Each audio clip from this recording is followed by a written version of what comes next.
Men fuqaro Said Oxunov butun umr shoferlik qilib ishlab kelganman. Bir devor qo'shdim. Fayzulla Jo'rabekov ishonchimga kirib 1994-yili o'yimdan tovarimni olib ketib $13,000 beraman deb boshida 2,150 ni berib, shu kungacha $10,850 bermay keldi. Bu haqida mana shuni o'qib to'liq tushunchaga ega bo'lasizlar.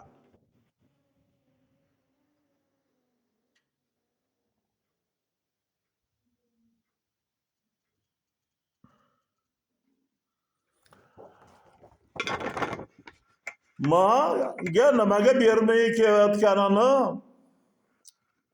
hayron bo'lib odamlardan eshitolmanki, fuqarolarni har birini ikkita fuqaroni yondosh uy-joylar Oltiso'tidagi qurilishlar oxiriga yetkazilmagan uy-joylarini qizini nomiga Fayzulla Jo'rabekov soxtalashtirib rasmiylashtirib olganini eshitib qolib, shu uy-joy egasini topdim, Xolmatovani. Yondosh Oltiso'tidagi qudasi G'aniyeva Diloramni uyini ham ko'rdim.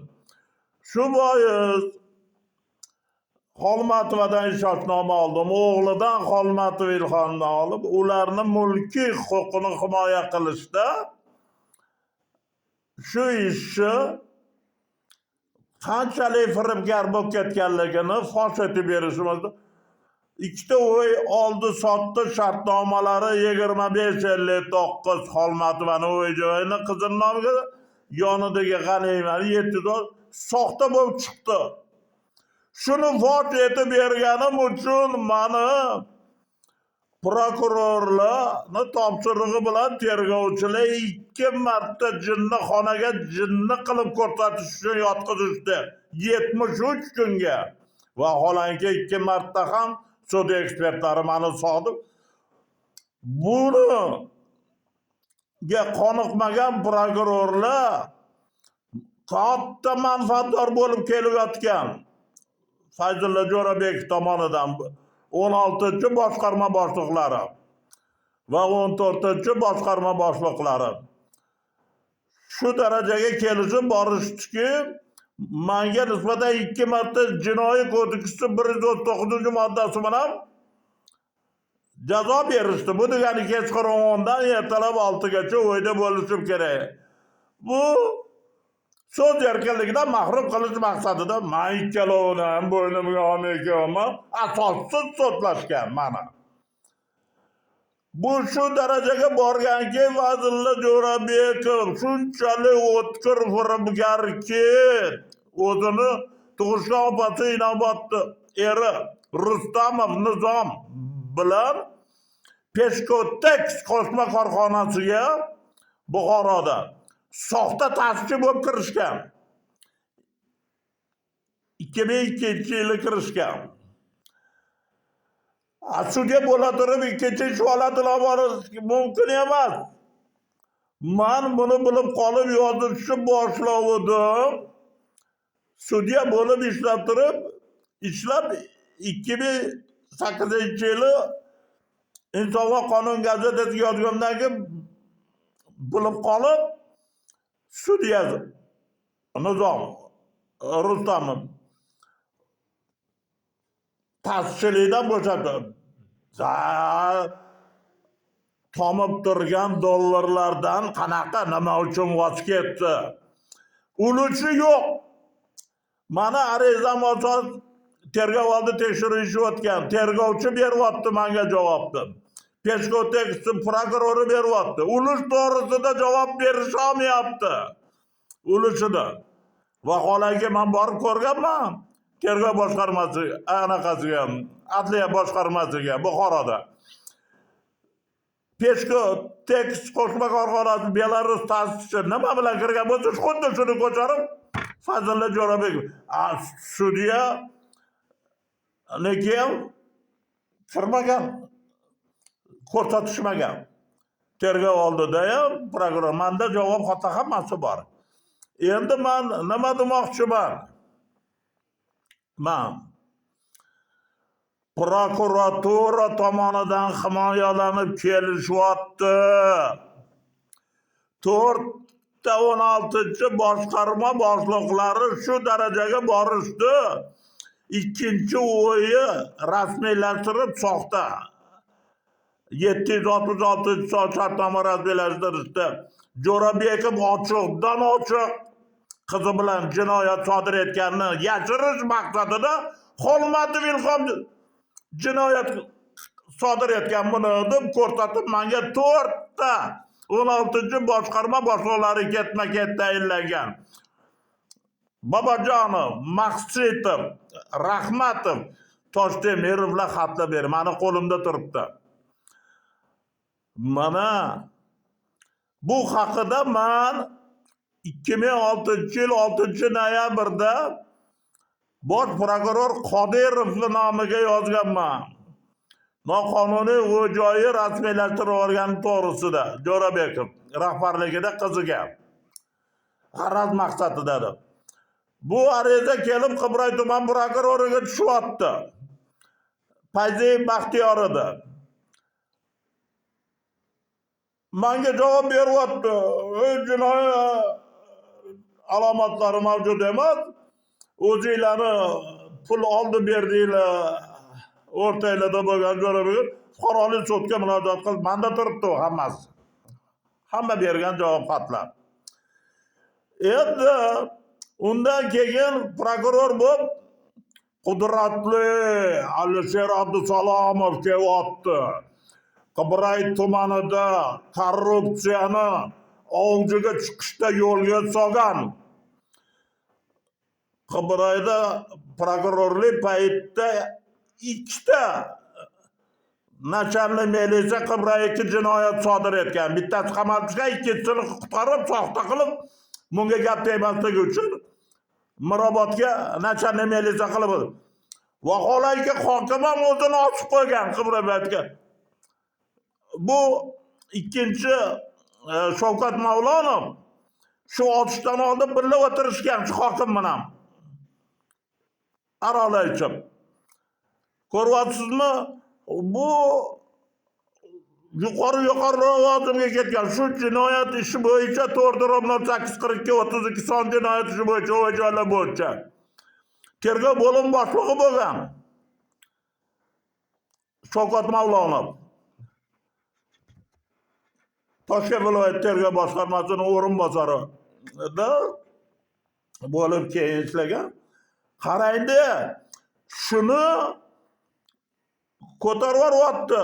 Sirdaryoga ichki ishlar boshqarmasi bor.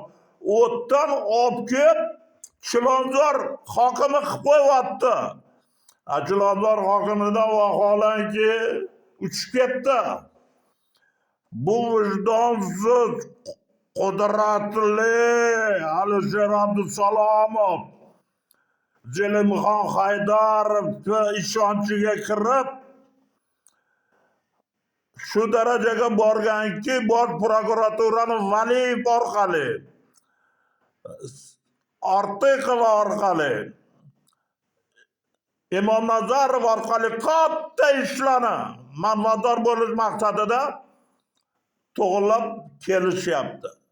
Buni men 4-08-42-32 son jinoyat ishi 1-17-39-08 fuqarolik ishlarida ishonchli vakil bo'lib Xolmatovalarni ish holatiga to'liq tushunchaga ega bo'lgan holda shularni ma'lum qilyapman. Prokurorlarning jinoyatini ochib bo'lmaydi. Jinoyatni ochib qilib boshlaydi, jinni qilib ko'rsatib jinnixonaga yotqizadi. Bo'lmasa tuhmat. Jinoiy kodeks 139-moddasi bilan so'z erkinligidan mahrum qilish maqsadida bu haqida prezidentimiz umuman bilmaylar. Adolatsizlik bosh prokuraturada Hatto birinchi o'rinbosar Toshkent viloyatining prokurori qilib Inomjonovni Elbekka tayinlandi. Elbek 20 dan ortiq xatlar beryapti. Xolmatov Ilhom ikkita soxtalashtirilgan. To'g'ri, Jo'rabek qo'rqitib qamataman deganiga onasini imzosini soxtalashtirib bergan. Sotlangan faqat Xolmatovning o'y-joyi bo'yicha. 766 G'aniyeva bo'yicha sotlanmagan, sot bo'lmagan. Ularni brokeri Abdulshod Abduhakimov yashirib tashalgan, ko'mib tashalgan prokuratura tomonidan. Yo'q. Buni mana ochdim.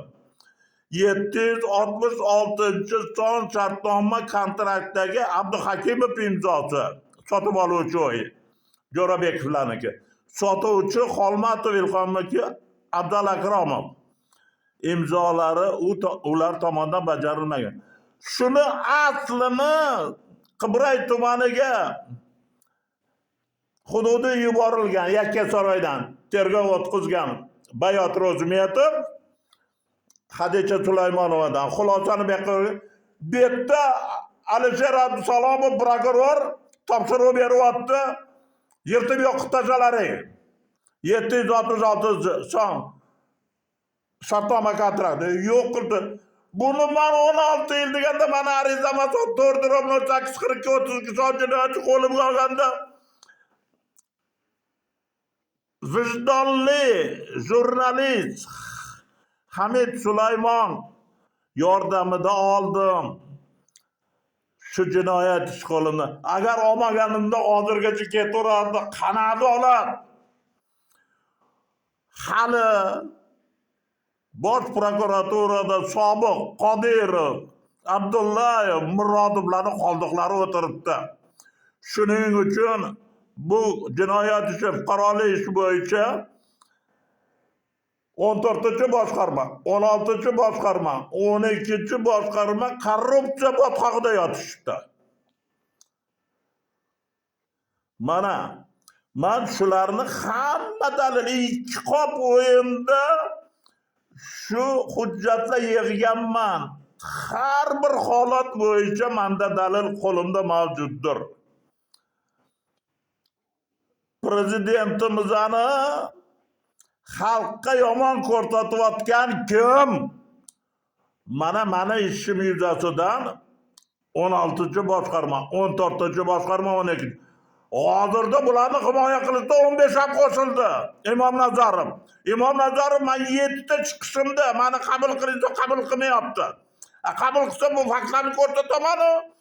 4 ta 16-boshqarma boshliqlariga jinoyat qildi. Shuni qo'zg'atmaslik uchun Toshkent viloyatiga chiroy. Shu bois bu ish yuzasidan kimga aniqlik kiritish kerak bo'lsa, meni telefonim 93li 588 53 49. Javobni darhol olasizlar. Dalilni kerak bo'lsa tushirib yuboraman. Omon bo'linglar, sog' bo'linglar.